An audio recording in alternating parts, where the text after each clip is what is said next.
The long one. Advancing with as much stealth as he could manage in the darkness, Seth descended two long flights of stairs, passed through a door, down a hall, through a doorway, and down a winding stairwell. All the while, the volume of the whispers increased until he worried whether he would be able to perceive any other sounds. His hands found a door of solid iron, the surface rough and flaky with corrosion. His fingers located a catch, and with a clang the door squealed open, releasing a more boisterous flood of cryptic whispers. The clangorous door made Seth uneasy. Others who were not saturated by the whispering might have heard the metallic racket from a considerable distance. Heart hammering in his chest, Seth lingered in the doorway, working up the courage to proceed. The blackness ahead felt too ominous and too loud, so he took out his flashlight again. This is deep below the keep. The light shouldn't glare out any windows. The glow revealed a short corridor that led to the curved wall of a partially visible chamber. Advancing cautiously, Seth emerged into an oval chamber with a circular hole in the floor, a shadowy mouth of unfathomable darkness. The babbling voices rose from the well, hissing and begging and threatening. The pervasive coldness in the air chilled Seth to his center. No railing protected the hole. Had he failed to use the light, Seth might have stumbled to it unawares. The thought sent chills racing across his shoulders. The hole was perhaps 10 feet across, the room no more than 30. A single long chain snaked around the floor, forming several heavy piles of coils along the way. One end was anchored to the wall, the other end near the circular well.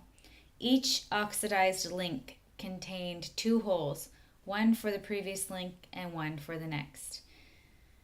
Seth advanced to the brink of the hole, uncapped by the flashlight, and shined the beam down. He could see a long way, but the light did not reach the bottom. As soon as he uncovered the light, the whispering rose to furious levels. "Quiet," he muttered. The whispering stopped. The abrupt silence seemed much more unnerving than the prior clamor. A mild breeze wafted up from the depths of the hole.